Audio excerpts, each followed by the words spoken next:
Era julio de 1942. El silbato de la locomotora rasgó el aire matutino como un cuchillo. Otro tren se acercaba a la pequeña estación perdida en medio del bosque polaco. Dentro de los vagones de ganado, más de 1000 personas se apiñaban en condiciones que harían sufrir a cualquier animal. Eran familias judías enteras, abuelos con sus nietos en brazos, padres protegiendo a sus hijos pequeños, parejas jóvenes soñando con un futuro que jamás llegaría. Sara tenía solo 12 años cuando subió a ese tren en Varsovia.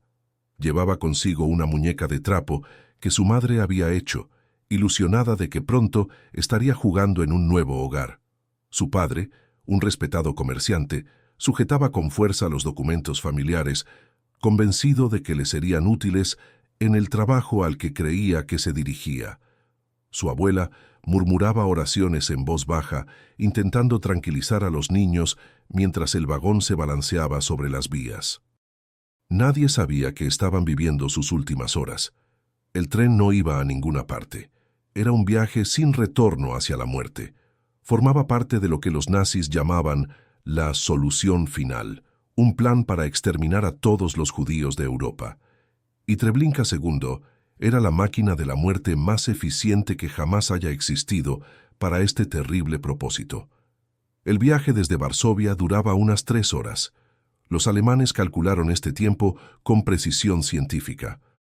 Era suficiente para cansar y desorientar a la gente, quebrando su resistencia psicológica, pero no tanto como para causar muchas muertes en el camino. Cada detalle estaba pensado para maximizar la eficacia de lo que vendría después. Dentro de las carretas, que normalmente albergarían a 40 personas o a unos pocos bueyes, más de 140 seres humanos se apiñaban sin agua, sin comida, sin aire fresco. Los niños lloraban, sin comprender por qué estaban allí. Los adultos susurraban teorías sobre su destino, intentando mantener la calma.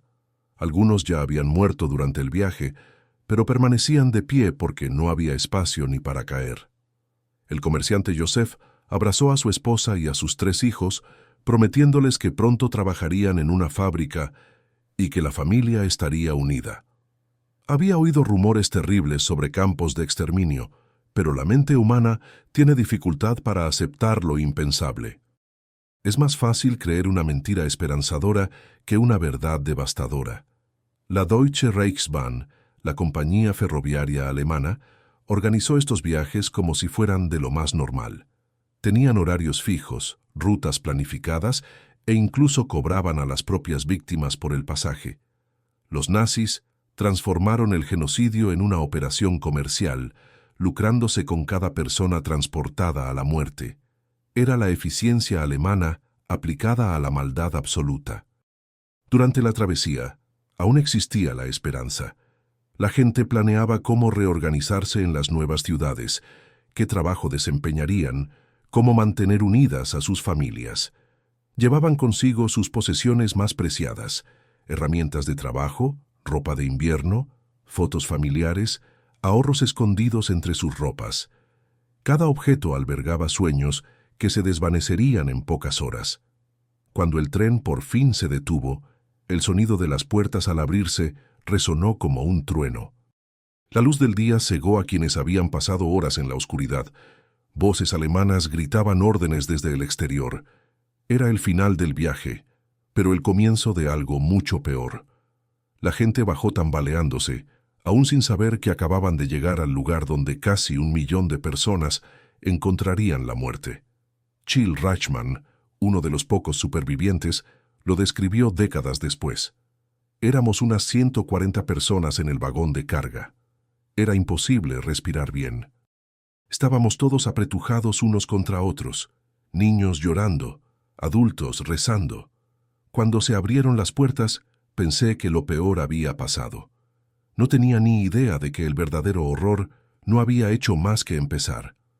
Esta es una de las historias más importantes de la humanidad, una historia que debe conocerse para que jamás se repita. Si crees en la importancia de preservar la memoria de estas personas, suscríbete al canal y activa las notificaciones para no perderte nuestros documentales históricos. Tu me gusta ayuda a que este contenido llegue a más personas que necesitan conocer esta verdad. Al bajar del tren en Treblinka, lo primero que vieron los viajeros les produjo alivio. Tras horas en el infierno de vagones atestados, cualquier cosa parecía una mejora. La estación realmente parecía una parada de tren normal de cualquier pequeño pueblo europeo. Incluso tenía un encanto rural que tranquilizaba a las familias exhaustas. Pero todo era una mentira. Cada flor plantada, cada letrero pintado, cada detalle de la estación había sido cuidadosamente diseñado para engañar.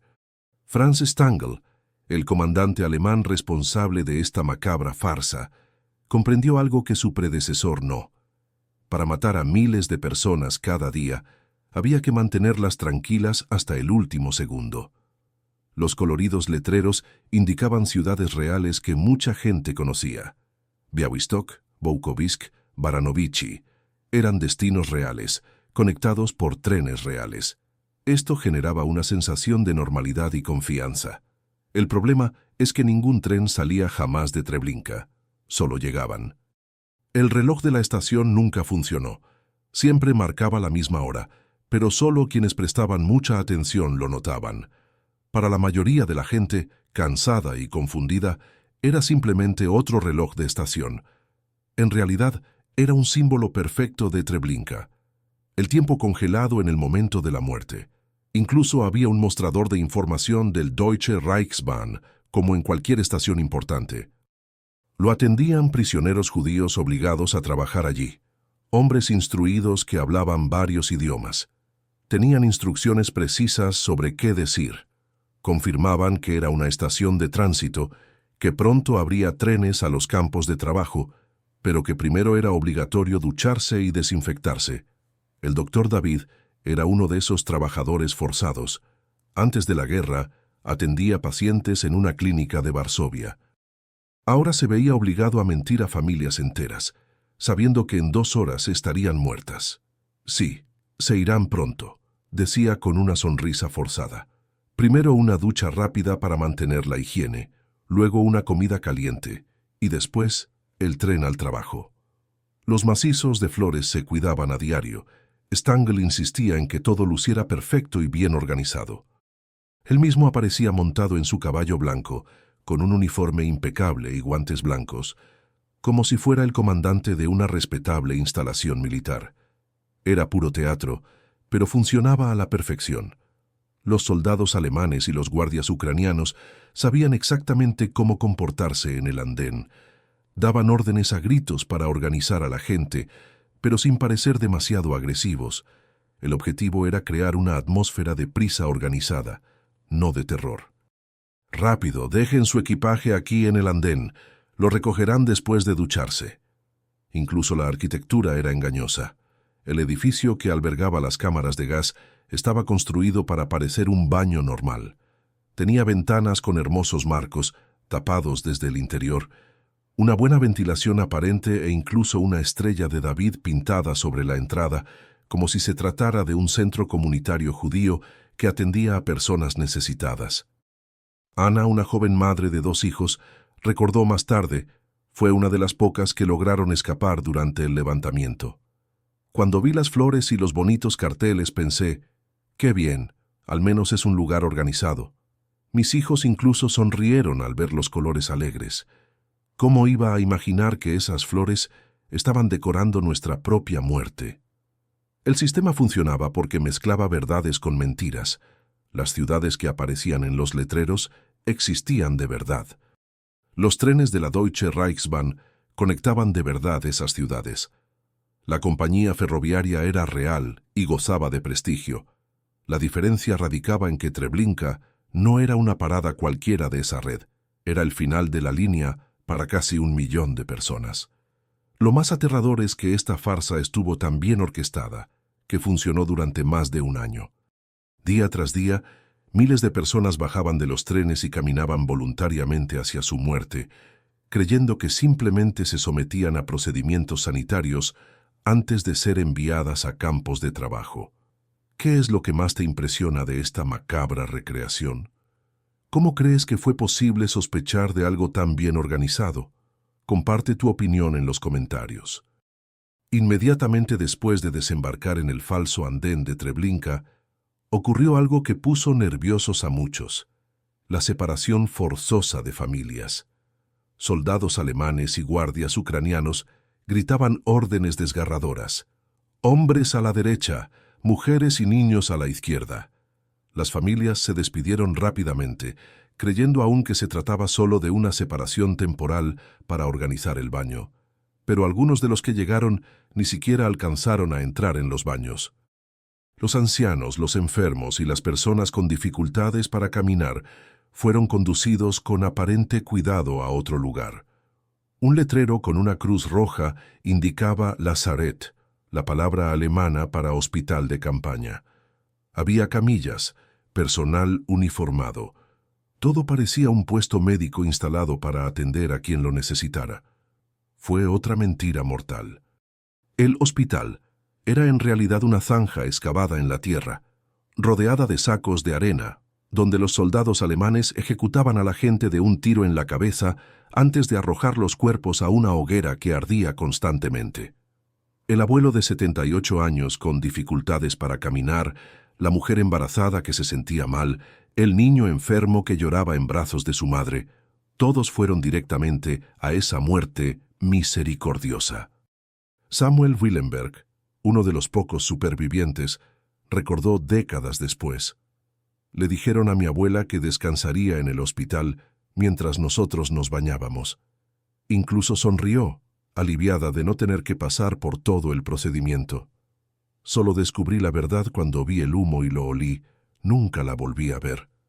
La separación de las familias cumplió varios propósitos psicológicos calculados para los alemanes. En primer lugar, rompió los lazos emocionales que podían brindar fuerza para resistir. Es más difícil luchar cuando no se sabe dónde están los seres queridos. En segundo lugar, facilitó el control de los grupos. Los hombres solos se consideraban más peligrosos, mientras que las mujeres con niños parecían menos amenazantes. María tomó de la mano a sus 2 hijos pequeños cuando los separó de su esposo. Nos saludó desde la fila de los hombres, gritando que nos vería pronto después de las duchas. Los niños lloraron, pero les dije que papá estaba allí mismo, que solo era un arreglo rápido. Lo creí hasta el último momento. La rapidez de la separación era crucial. Los guardias gritaban constantemente: «Schnell, schnell», «rápido, rápido», en alemán. No había tiempo para largas despedidas ni preguntas. Cualquiera que dudara era empujado con fuerza por los guardias, que siempre parecían tener prisa por cumplir con un horario estricto. Durante este proceso, algunos prisioneros fueron seleccionados para trabajar como Sonderkommandos, los comandos especiales. Se elegían hombres que parecían físicamente capaces, especialmente aquellos con profesiones útiles como carpinteros, barberos, zapateros y sastres. Eran separados del grupo principal y llevados a una zona diferente. Inicialmente, los elegidos para los Sonderkommandos se sentían afortunados. Pensaban que se les asignarían trabajos importantes en el campo, que gozarían de ciertos privilegios. No imaginaban que se verían obligados a participar en el procesamiento de los cadáveres de sus propios familiares y amigos que llegarían en los próximos trenes. Antes de la guerra, Jacob era zapatero en Varsovia. Cuando fue seleccionado para el Sonderkommando, pensó que su oficio lo salvaría. Creí que necesitarían a alguien para reparar el calzado de los trabajadores. Solo horas después, descubrí que mi trabajo consistiría en registrar los cadáveres en busca de objetos de valor escondidos en sus zapatos. La arquitectura del campo facilitaba esta separación. Desde la plataforma partían distintos caminos que, aparentemente, conducían a diferentes destinos. En realidad, salvo la zona de los Sonderkommandos y el falso hospital, todos los caminos llevaban al mismo lugar: las cámaras de gas. Los niños representaban un desafío particular para los organizadores del campamento. Eran los más propensos a llorar o resistirse al ser separados de sus padres. Por ello, los guardias a menudo mentían, diciendo que la separación era solo para facilitar el baño y que las familias se reunirían en minutos. A algunos niños pequeños se les permitía quedarse con sus madres, mientras que otros eran enviados directamente al hospital. ¿Te imaginas la desesperación de unos padres separados de sus hijos? ¿Cómo crees que reaccionarías en una situación así? Comparte tu opinión. Tras ser separados en el andén, los grupos fueron conducidos por un estrecho sendero que se convertiría en el último que miles de personas recorrerían en su vida. Los alemanes llamaban a este corredor Schlauch, que significa tubo o manguera en alemán. Era un nombre perfecto para describir su función, canalizar a las personas hacia la muerte como agua por una tubería. El pasillo tenía solo 3 metros de ancho, demasiado estrecho para que la gente caminara cómodamente en paralelo, demasiado ancho para que una persona tocara ambas vallas a la vez. Esta medida no era casual. Estaba calculada para crear un flujo perfecto, personas en fila india, sin posibilidad de dispersarse ni formar grupos de resistencia. Las vallas que delimitaban el camino eran obras de ingeniería psicológica. Construidas con gruesos troncos de árbol y reforzadas con alambre de púas, tenían unos 3 metros de altura. Pero lo que las hacía realmente efectivas era la cubierta de ramas de pino entrelazadas en la parte superior, que se reemplazaban constantemente para mantener un denso camuflaje que bloqueaba por completo la vista de lo que había más allá. El aspecto más cruel del diseño del Schlauch era su suave curva. El camino no conducía directamente a las cámaras de gas. Seguía una suave curva que impedía a las personas ver su destino final hasta el último momento. Para cuando finalmente divisaban los edificios con las falsas duchas, era demasiado tarde para regresar o intentar escapar por los laterales. Durante el trayecto de aproximadamente 100 metros, los guardias ucranianos mantuvieron la farsa hasta el último segundo. Eran hombres brutales, entrenados en un campo especial llamado Trauniki, para ser colaboradores eficaces de los alemanes. Gritaban instrucciones sobre higiene, sobre la importancia del trabajo en los campos del este y sobre cómo la separación de las familias era solo temporal. Richard Glasar, un joven checo que logró escapar durante el levantamiento de agosto, nunca olvidó los gritos de los guardias. «¡Rápido! El agua de la ducha se está enfriando. Hay mucha gente esperando para ducharse después de ustedes». Incluso repartieron trozos de jabón y toallas pequeñas para mantener la ilusión hasta el final. El suelo del pasillo estaba cubierto de arena fina, lo que cumplía 2 funciones prácticas. Amortiguaba el ruido de cientos de personas que pasaban y facilitaba la limpieza una vez que todos hubieran pasado. Los alemanes pensaron en cada detalle para que el proceso fuera más eficiente y silencioso. Esther caminaba por Schlauch, de la mano de su hija de 8 años, cuando empezó a sospechar que algo andaba mal. El olor en el aire se hacía cada vez más fuerte y extraño. Era dulce, pero nauseabundo. Mi hija me preguntó qué era y no lo supe. Cuando por fin divisamos los edificios a lo lejos, ya era demasiado tarde para dar marcha atrás.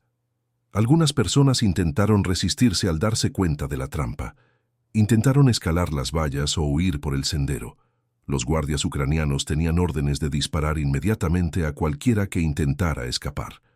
Los cuerpos quedaron donde cayeron como advertencia para quienes aún venían tras ellos. El pasillo también cumplía una importante función acústica.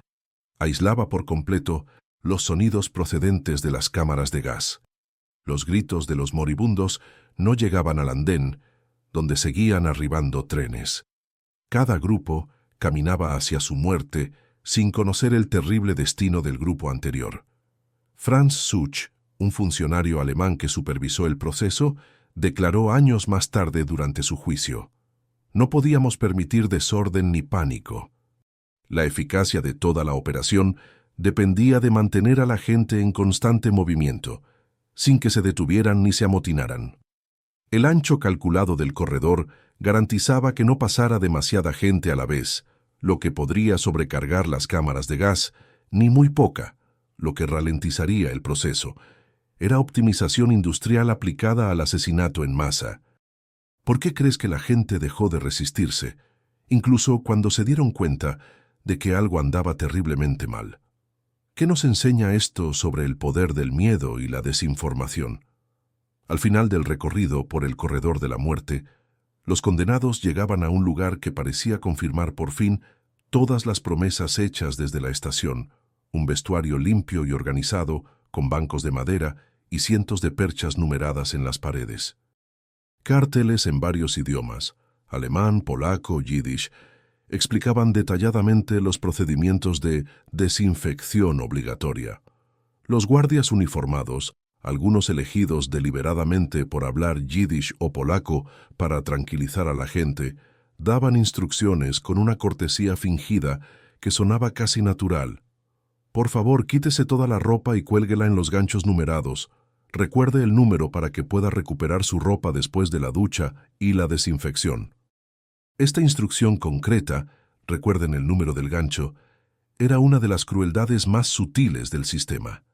Garantizaba que la gente creyera firmemente que volvería para vestirse. Familias enteras comenzaban a desvestirse con cuidado, doblando meticulosamente la ropa y guardando documentos importantes y pequeños objetos de valor dentro de los zapatos. Miriam, madre de 3 niños pequeños, organizaba cuidadosamente la ropa de sus hijos mientras se quitaban las prendas una a una. «Recuerden, niños, nuestro número es el 247», dijo señalando el gancho. «Cuando volvamos del baño buscaremos el 247 y nos pondremos la ropa limpia». Los niños repitieron el número varias veces, como si fuera un juego. La arquitectura del vestuario se diseñó para reforzar por completo la farsa. Había ventanas reales, tapadas desde el interior, pero con hermosos marcos visibles desde el exterior.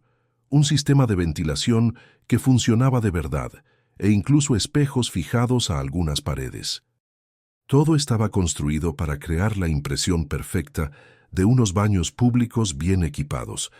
Sobre la puerta principal, junto con inscripciones hebreas, había una estrella de David pintada, dando la impresión de que se trataba de un centro comunitario judío administrado por las autoridades judías para el bienestar de los presos. Era una mentira particularmente cruel, hacer creer a la gente que otros judíos los cuidaban.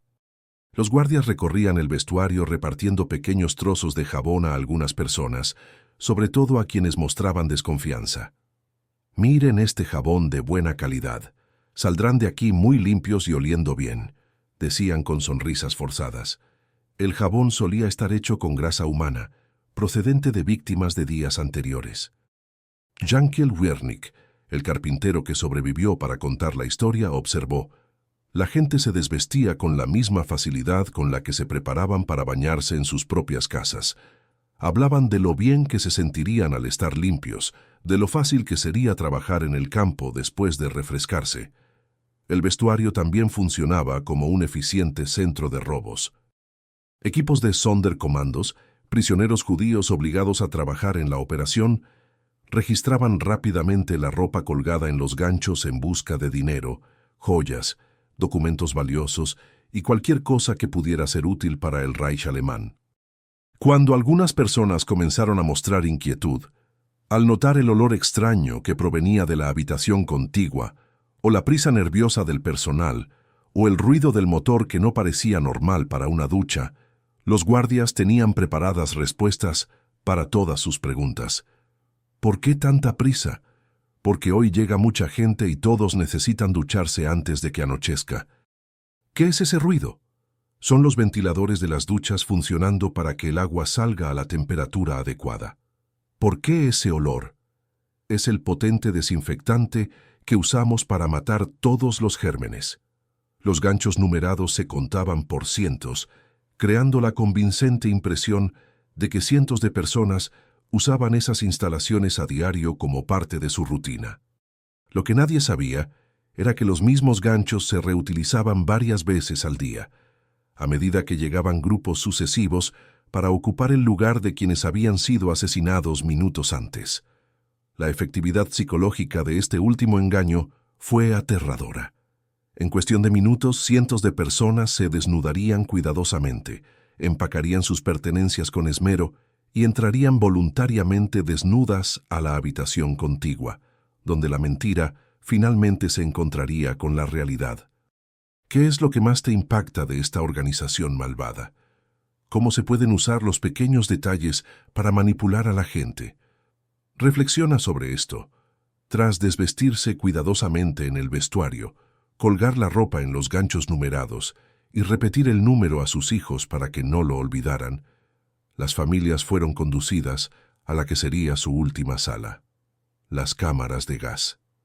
La pesada puerta de hierro se cerró de golpe tras ellos con un estrépito metálico. Fue el último sonido que muchos oirían, además de sus propios gritos, plegarias y susurros de despedida. Las cámaras de gas de Treblinka se construyeron en 2 fases, cada una más eficiente que la anterior. Inicialmente, había 3 salas más pequeñas, cada una diseñada para albergar a unas 200 personas cuando se las llenaba hasta el punto de asfixia total. Pero en septiembre de 1942, a medida que aumentaba la llegada de trenes, se construyeron cámaras más grandes, cada una capaz de matar a aproximadamente 700 personas a la vez. El mecanismo letal era técnicamente sencillo, pero devastadoramente eficaz. Un motor diésel, recuperado originalmente de un tanque soviético capturado, se instaló en una habitación exterior. Este motor bombeaba monóxido de carbono a través de una red de tuberías que transportaban el gas venenoso directamente a las cámaras. El monóxido de carbono es incoloro y prácticamente inodoro, pero mata lentamente al impedir que la sangre transporte oxígeno por todo el cuerpo. La agonía era prolongada y dolorosa, durando generalmente entre 30 y 40 minutos. Durante todo este tiempo, los gritos desesperados de las víctimas se oían por todo el campo de exterminio. Jankiel Wiernik, superviviente que documentó estos horrores, escribió: «Los gritos de los moribundos se oían a kilómetros de distancia y continuaron durante aproximadamente 15 minutos, hasta que la muerte finalmente se llevó la última voz». Para mantener la ilusión hasta el último segundo, las cámaras tenían duchas falsas instaladas en el techo. Al entrar en la estrecha habitación, la gente miraba hacia arriba y veía lo que parecían duchas normales. Muchos incluso comentaron lo agradable que sería tomar una ducha caliente después de días en los sucios vagones del tren.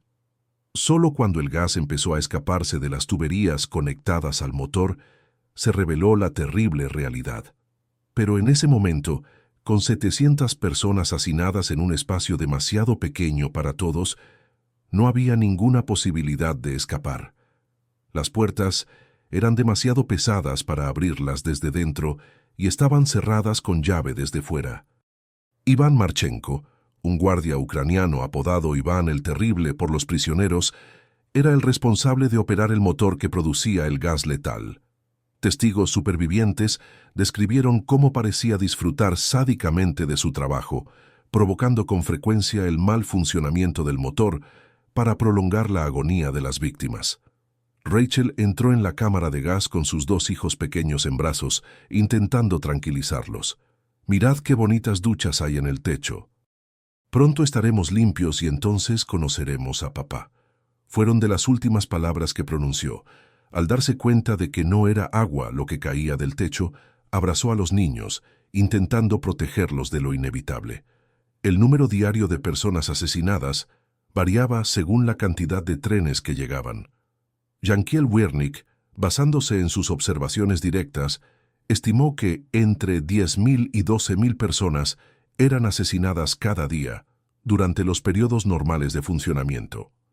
Pero en momentos de máxima actividad, como durante la liquidación total del gueto de Varsovia, esta cifra alcanzó las 30.000 personas asesinadas en tan solo 24 horas. Tras el terrible efecto del gas, y cuando el silencio finalmente se apoderó de las cámaras, un nuevo grupo de prisioneros fue obligado a entrar para ocuparse de los cadáveres. Se trataba de los Sonderkommandos, judíos mantenidos con vida específicamente para esta horrenda tarea. Trabajaban completamente desnudos para evitar que ocultaran objetos de valor y se veían obligados a arrastrar los cuerpos y examinarlos en busca de cualquier cosa valiosa.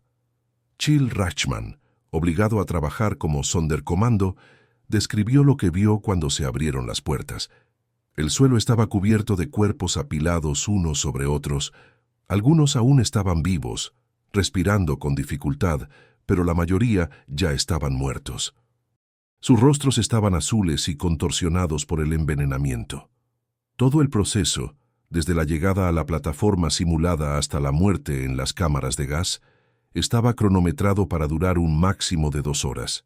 Esta eficiencia industrial permitió a Treblinka procesar a miles de personas al día, con un número relativamente pequeño de empleados alemanes supervisando la operación. ¿Cómo han logrado los seres humanos transformar el asesinato en una operación tan eficiente? ¿Qué nos enseña esto sobre nuestra capacidad para el mal? Entre todas las situaciones imposibles creadas por los nazis en Treblinka, ninguna fue más cruel que la de los Sonderkommandos.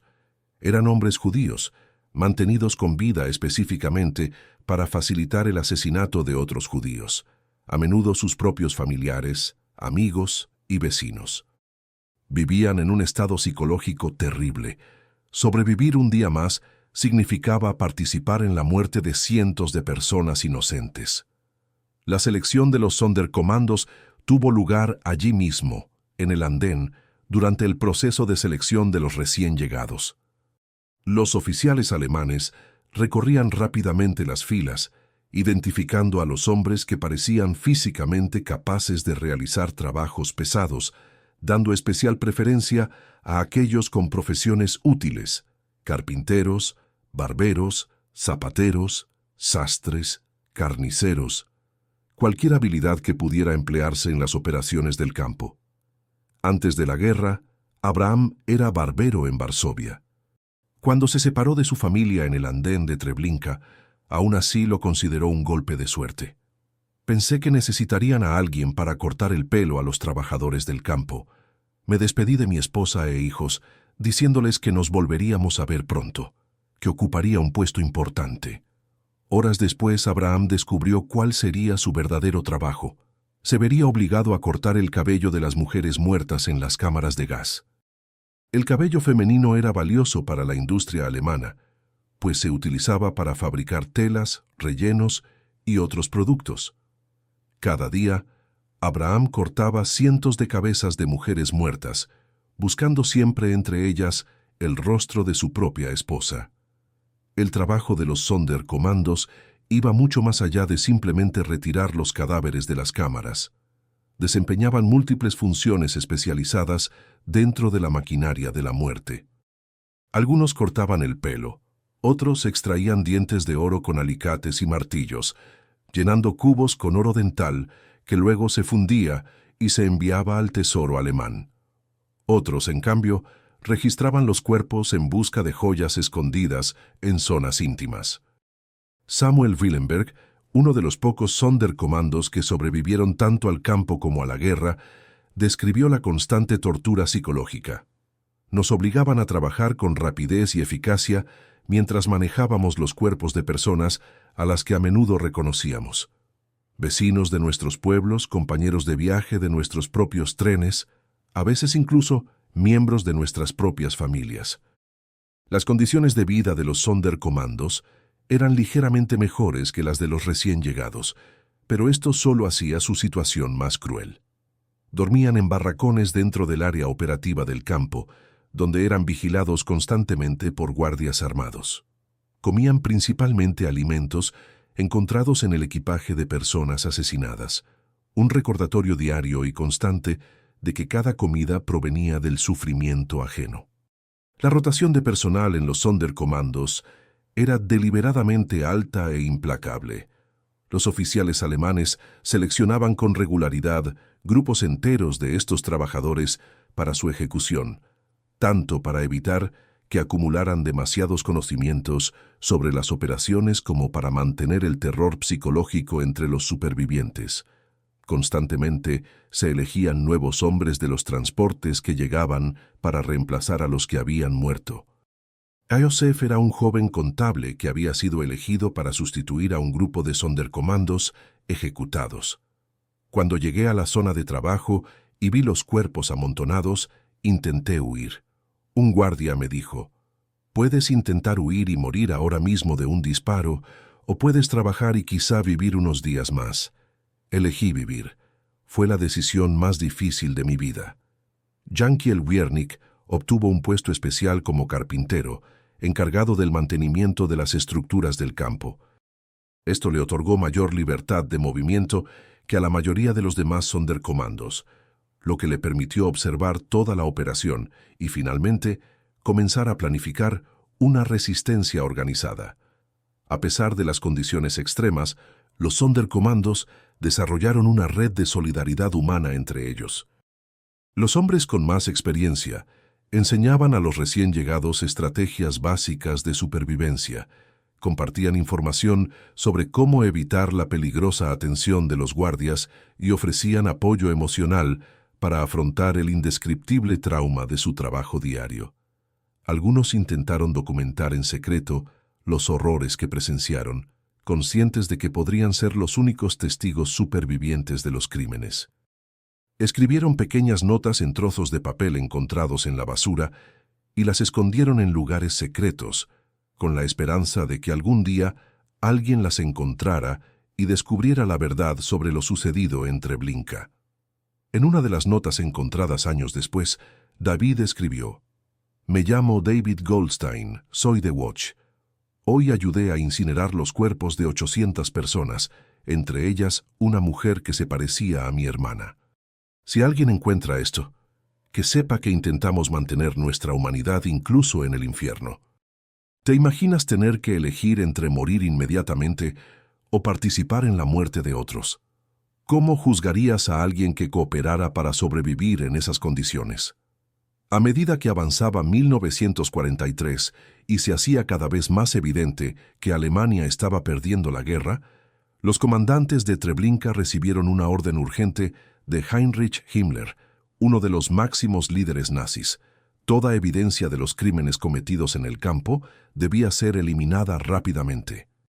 La operación para destruir la evidencia se volvería tan sistemática y eficiente como lo había sido la propia operación de exterminio. El primer problema fueron los miles de cadáveres que habían sido enterrados en enormes fosas comunes durante los primeros meses de funcionamiento del campo. Estas fosas, ubicadas en la zona boscosa más allá de las cámaras de gas, contenían los restos de cientos de miles de personas que simplemente habían sido arrojadas a enormes agujeros excavados por excavadoras y sometidas a trabajos forzados. Herbert Floss, un oficial alemán especializado en cremación, trasladado desde el campo de exterminio de Sobibor, fue asignado al mando de la operación para destruir las pruebas. Su experiencia previa en otros campos le había enseñado los métodos más eficientes para incinerar cadáveres a gran escala con recursos mínimos. Floss organizó la construcción de enormes hogueras al aire libre dispersas por todo el campamento. Estas piras se construían con traviesas de ferrocarril dispuestas en patrones geométricos específicos, probados para lograr la máxima eficiencia de combustión con el mínimo combustible. El objetivo era incinerar no solo a los recién llegados, sino también exhumar y quemar todos los cuerpos ya enterrados. La operación de exhumación requirió una drástica ampliación de los equipos del Sonderkommando. Nuevos grupos de prisioneros fueron asignados al trabajo más horrendo imaginable: desenterrar las antiguas fosas comunes y transportar los cadáveres en descomposición a los crematorios. Este trabajo se realizó sin ningún tipo de protección, bajo la constante amenaza de ejecución. Mordechai se vio obligado a trabajar en los equipos de exhumación. Cuando abrimos las primeras trincheras, el olor era indescriptible. Cuerpos que habían estado enterrados durante meses, hinchados, en descomposición, algunos explotando al tocarlos. Vomitaba constantemente, pero los guardias no permitían ningún descanso.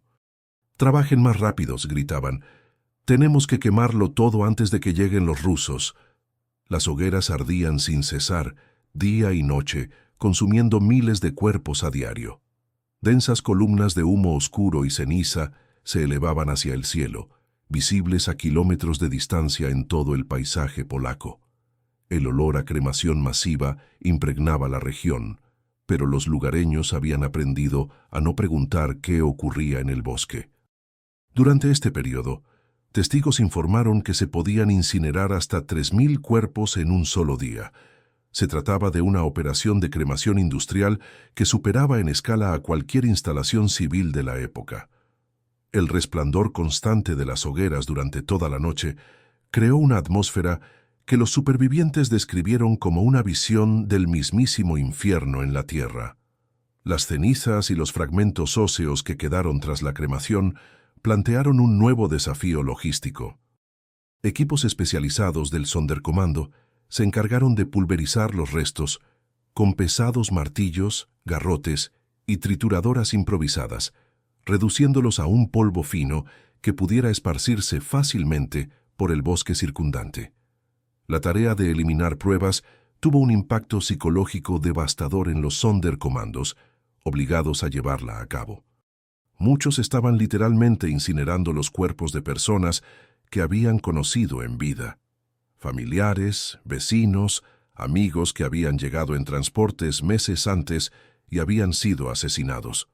Junto con la destrucción de los cuerpos, los alemanes iniciaron una campaña sistemática para eliminar cualquier evidencia documental o física de que Treblinka hubiera funcionado como campo de exterminio. Se quemaron documentos, se desmanteló el equipo y se envió a otros lugares, y se demolieron las estructuras. La operación para destruir pruebas demostró claramente que los alemanes sabían perfectamente que eran criminales. Si de verdad creían que actuaban con moralidad, ¿por qué tanto esfuerzo y recursos para ocultar las pruebas? ¿Por qué tanto miedo a que el mundo descubriera sus actos? León, uno de los Sonderkommandos obligados a participar en la quema de los cuerpos, reflexionó años después. Sabían que eran asesinos. Toda esa prisa por borrar las pruebas demostraba que eran conscientes de que el mundo entero los condenaría si supiera la verdad. Intentaban cometer el crimen perfecto. El intento de borrar Treblinka de la historia fue tan sistemático y exhaustivo que casi lo logró. De no ser por la valentía de los pocos hombres que consiguieron escapar durante la revuelta y dedicaron sus vidas a testificar sobre los crímenes, el mundo jamás habría conocido la verdad completa sobre lo que ocurrió en aquel terrible lugar. ¿Por qué los delincuentes siempre intentan ocultar las pruebas de sus crímenes? ¿Qué nos enseña esto sobre la diferencia entre el bien y el mal? En el verano de 1943, los Sonderkommandos de Treblinka llegaron a una conclusión inevitable. Iban a morir de todos modos. Los alemanes los ejecutaban con regularidad para reemplazarlos por nuevos trabajadores y ahora circulaban rumores de que el campo sería clausurado pronto. Todos los prisioneros restantes serían asesinados para eliminar por completo a los testigos de los crímenes. Fue en este contexto de absoluta desesperación donde comenzaron a germinar las semillas de algo imposible, una revuelta armada organizada, un plan nacido de la certeza de la muerte, ideado por hombres que no tenían absolutamente nada que perder. Sabían que probablemente morirían en el intento, pero preferían elegir cómo y cuándo morir, en lugar de esperar pasivamente la ejecución. Jankiel Wiernik, el carpintero polaco encargado del mantenimiento de las estructuras del campo, se convirtió en una figura clave en la planificación de la resistencia. Su oficio le otorgaba una libertad inusual para moverse por los distintos sectores de Treblinka, lo que le permitió cartografiar minuciosamente todo el campo e identificar los puntos débiles del sistema de seguridad. Durante meses de planificación secreta, llevada a cabo bajo la constante amenaza de ser descubiertos y ejecutados de inmediato, los conspiradores tuvieron que resolver complejos problemas logísticos. Necesitaban identificar dónde se almacenaban las armas alemanas, trazar un mapa de todas las posibles rutas de escape, coordinar acciones simultáneas entre grupos de prisioneros dispersos por distintas zonas del campo y elegir el momento idóneo para actuar. La fecha elegida fue el 2 de agosto de 1943, un típico lunes de verano. La hora se calculó para media tarde, cuando los guardias alemanes estarían menos alerta después del almuerzo, pero aún habría suficiente luz para facilitar la huida a través del bosque. El plan era ambicioso: invadir simultáneamente el arsenal alemán, distribuir armas entre los prisioneros y coordinar una fuga masiva. Samuel Willenberg, quien participó activamente en la revuelta, recordó décadas después: cuando oímos el primer disparo a las 3:45 p.m., la señal acordada para comenzar, supimos que no había vuelta atrás. Era nuestra única oportunidad: morir luchando o morir como corderos llevados al matadero. Elegimos luchar por nuestra dignidad. La primera fase de la revuelta resultó sorprendentemente exitosa. Los conspiradores lograron asaltar el depósito de armas alemán casi sin resistencia y distribuyeron fusiles, pistolas y granadas entre decenas de participantes. Simultáneamente, se lanzaron ataques coordinados contra los principales puestos de guardia alemanes y las puertas de acceso al campo. El sonido de los disparos y las explosiones se extendió rápidamente por Treblinka, creando una gran confusión. Los prisioneros que desconocían el plan comenzaron a comprender lo que sucedía al ver a otros hombres corriendo con armas en las manos. Muchos se unieron espontáneamente al intento de fuga, incluso sin comprender del todo lo que ocurría. La arquitectura del propio campo, con sus estrechos pasillos y múltiples barreras diseñadas para controlar el movimiento de las víctimas, ahora dificultaba tanto los intentos de fuga de los prisioneros como la respuesta organizada de los guardias alemanes y ucranianos. Esto generó valiosos minutos de caos durante los cuales algunos lograron atravesar las alambradas. De los 840 prisioneros que se encontraban en el campo al momento del motín, aproximadamente 200 lograron escapar durante los primeros enfrentamientos y romper el perímetro de seguridad. Sin embargo, la mayoría fueron recapturados y ejecutados en los días y semanas siguientes por los alemanes, quienes organizaron una sistemática persecución con la ayuda de perros policía y colaboradores locales.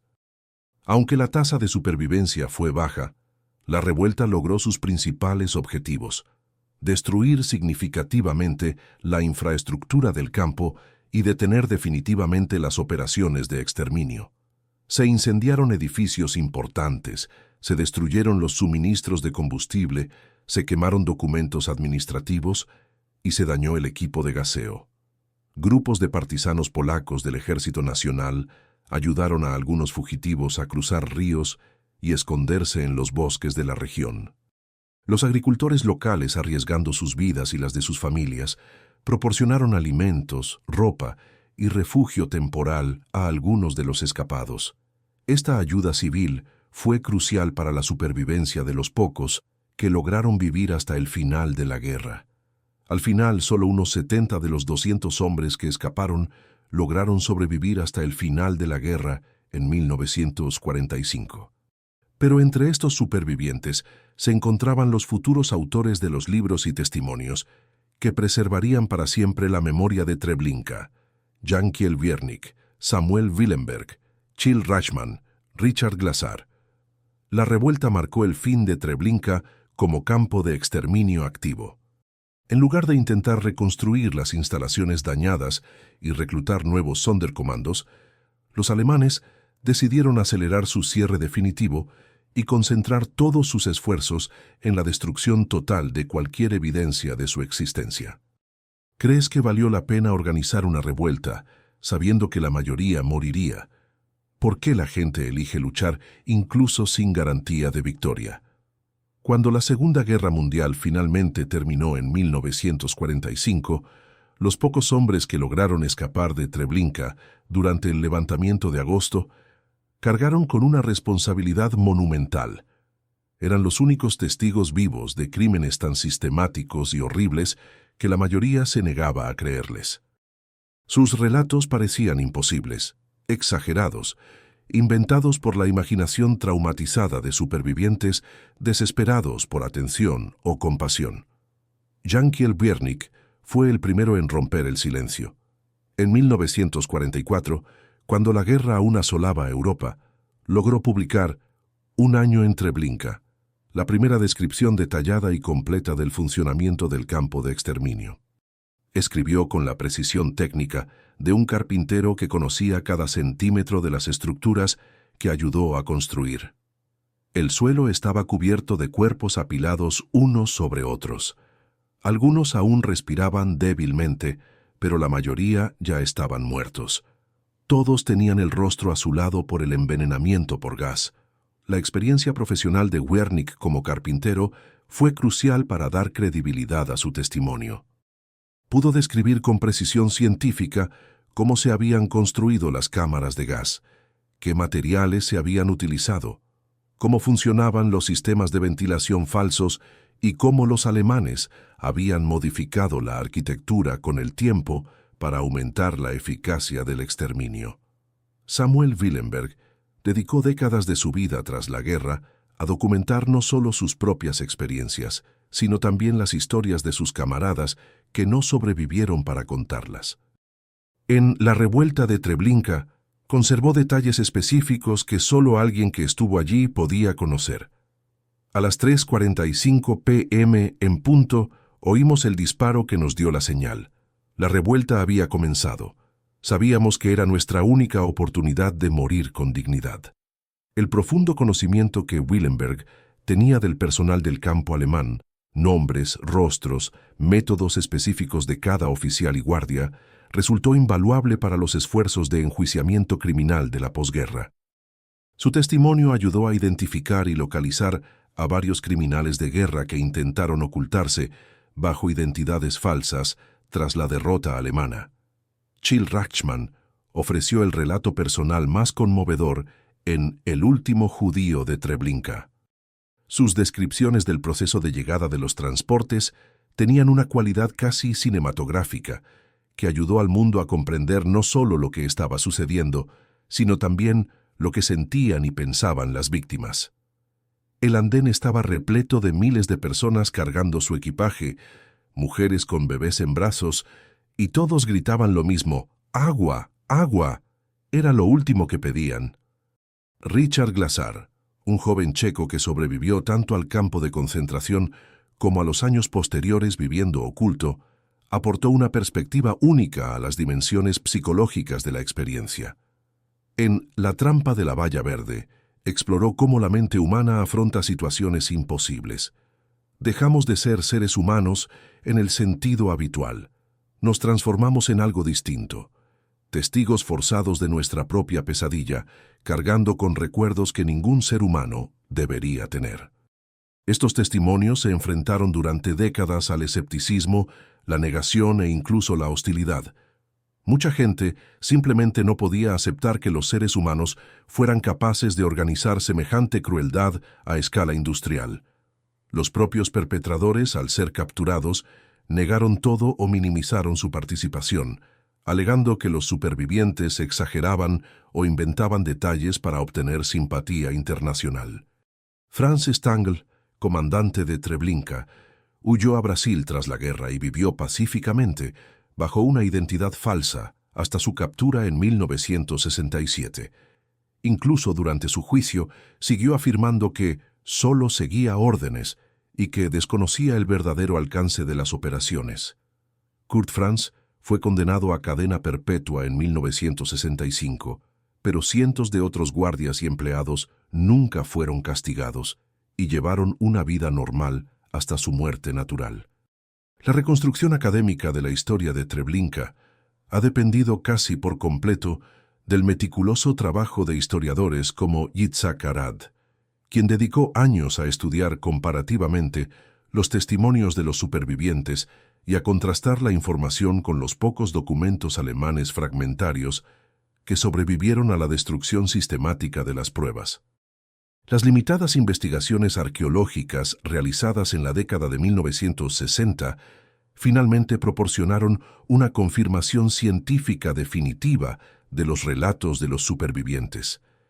Excavaciones minuciosas descubrieron fragmentos de huesos humanos carbonizados, cenizas en concentraciones anormales, objetos personales fundidos y restos de estructuras que correspondían exactamente a las descripciones proporcionadas por los testigos 2 décadas antes.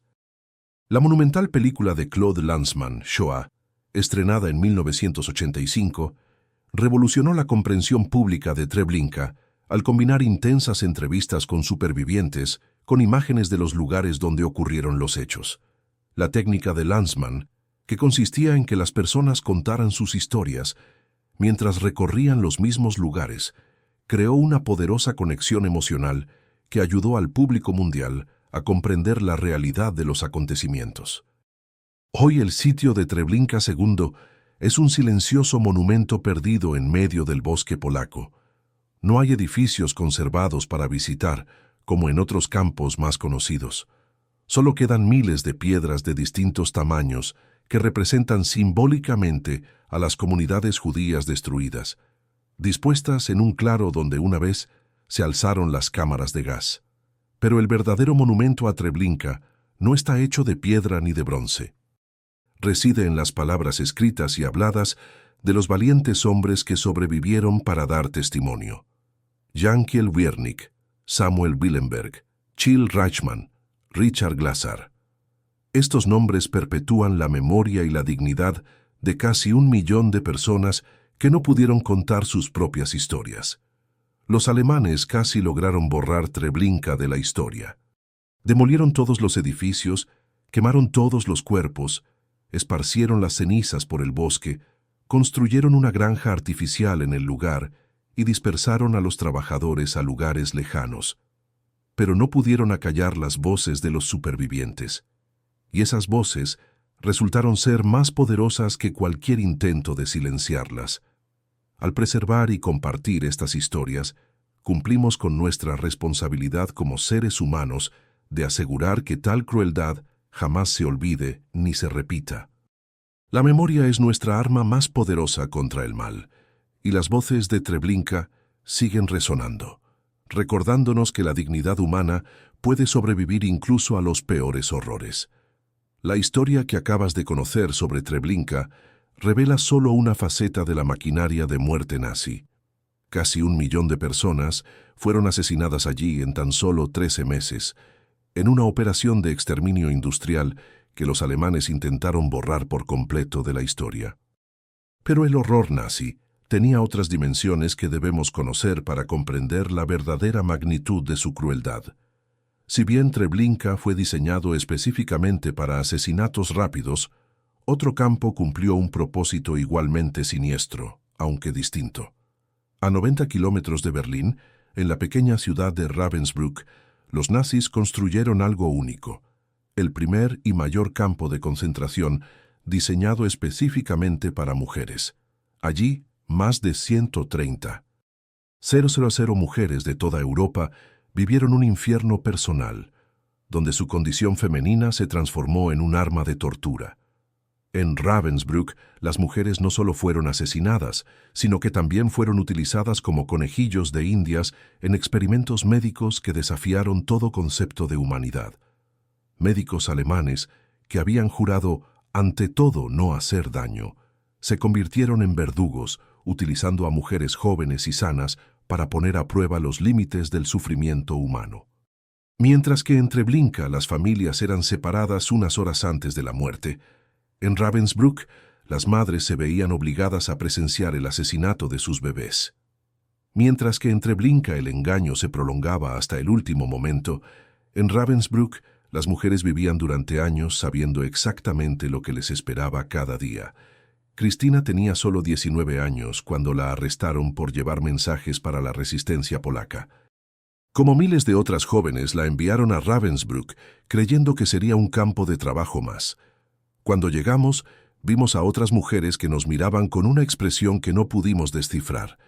Era una mezcla de lástima y desesperación. Solo después comprendimos por qué. Lo que hizo particularmente cruel a Ravensbrück fue cómo los nazis explotaron la maternidad, la feminidad y los lazos entre mujeres para intensificar el sufrimiento. Crearon sistemas de tortura psicológica específicamente para mujeres, sabiendo con exactitud dónde dolía más en el corazón femenino. Si Treblinka nos muestra cómo se puede industrializar el mal, Ravensbrück nos enseña cómo se puede personalizar la crueldad. Cada aspecto de la experiencia femenina se ha transformado en un instrumento de dolor. La menstruación se ha convertido en humillación, el embarazo en una sentencia de muerte, la maternidad en una pesadilla sin fin. Las mujeres de Ravensbrück se enfrentaron a guardias femeninas que, en muchos casos, eran incluso más crueles que los hombres. Dorothea Vince tenía solo 23 años cuando se convirtió en una de las mujeres más temidas del campo. ¿Cómo se transformó una joven alemana común en una asesina sádica? La respuesta revela verdades inquietantes sobre nuestra capacidad para el mal. Pero Ravensbrück también nos muestra algo que Treblinka no pudo: cómo la resistencia femenina adoptó formas únicas y poderosas. Mientras que los hombres de Treblinka lucharon con armas en el levantamiento de agosto, las mujeres de Ravensbrück resistieron de maneras que solo ellas podían imaginar. Crearon redes de solidaridad que salvaron miles de vidas y desarrollaron estrategias de supervivencia que preservaron su cordura en condiciones extremas. Transformaron las recetas de cocina en actos de resistencia, compartiendo los platos que preparaban en casa para mantener viva la esperanza. Crearon sistemas para el cuidado de niños huérfanos, transformando el dolor de perder a sus propios hijos en amor maternal universal. Organizaron clases secretas, conciertos clandestinos y celebraciones de cumpleaños que afirmaban: «Somos humanos, no animales». La historia de las mujeres de Ravensbrück es también la historia de cómo el mal puede tener género y cómo la resistencia puede adoptar formas específicamente femeninas. Es la historia de madres que perdieron a sus hijos y se convirtieron en madres universales, de médicos que salvaron vidas en secreto, de maestras que enseñaban en susurros, de artistas que crearon belleza en medio del horror. Charlotte Delbo, escritora francesa superviviente de Ravensbrück, escribió: «Regresamos de la muerte, pero no todos lo saben. Algunos permanecen muertos incluso en vida».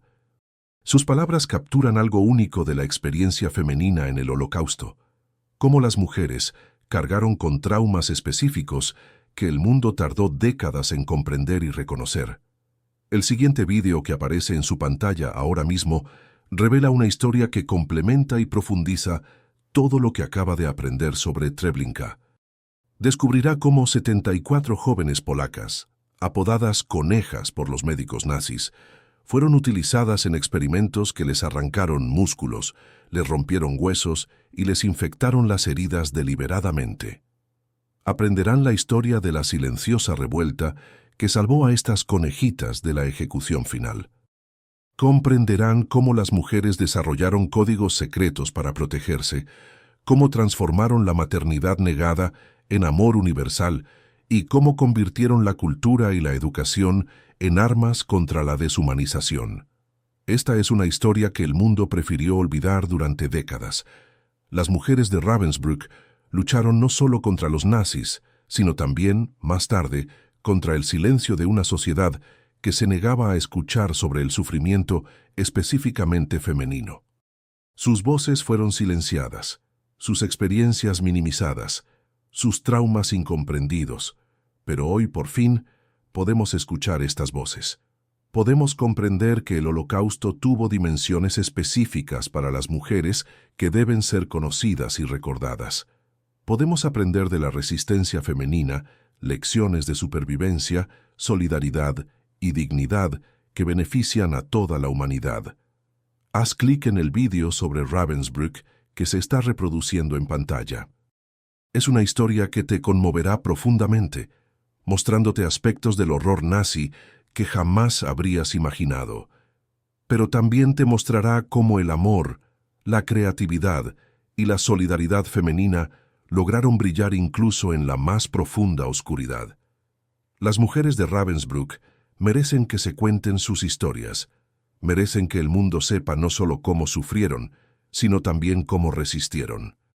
Merecen que comprendamos que su lucha por la dignidad humana fue tan importante como cualquier batalla militar de la guerra.